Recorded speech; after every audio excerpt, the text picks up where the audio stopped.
Nagpasalamat og dako ang katawhan sa barangay Kapatungan, Trento, Agusan del Sur. Kinsa na makwit gumikan sa pagbaha dala sa walay hunong nga ulan.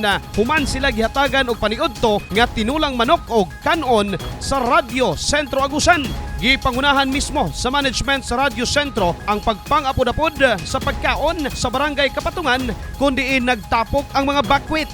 Mapasalamaton si Kapitan Rosario Tolosa kay nasulbad ang paniudto sa 200 ka mga individual gikan sa nagkadaiyang purok sa ilang barangay.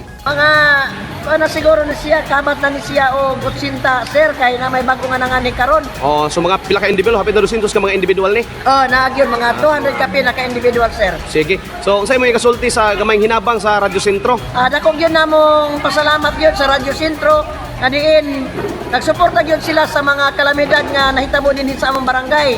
O salamat yun sa tanan po ng mga individual nga nag-cooperar o nagpatalingog sa panawagan nga magbakwit yun sila kay dunay baha na sa ilahan panimalay. Samtang diskarte gihapon ang gihimo sa usa ka bakwit nga si Mary Ann Amora kay luyo nga nahunong kini sa pagpamaligya og street food gumikan sa ulan ug baha. Kidala niini ang mga baligya sulod mismo sa evacuation center sa Pamasin nga Mahalinan. Gabi pa, mister. Gabi pa. May ka nakahuna-huna kag tinda pod. Ay, mo na gid akong trabaho, sir. Kumaligya. O mo kini mo trabaho pamaligya. So bisag nagbakwit imong gidala imong mga Makabaligya na ko. imong mga paninda. Oo. O nagakaon ba mo sa kapagikuan sa Radyo Sentro? Oo, nakakaon, sir. Oh.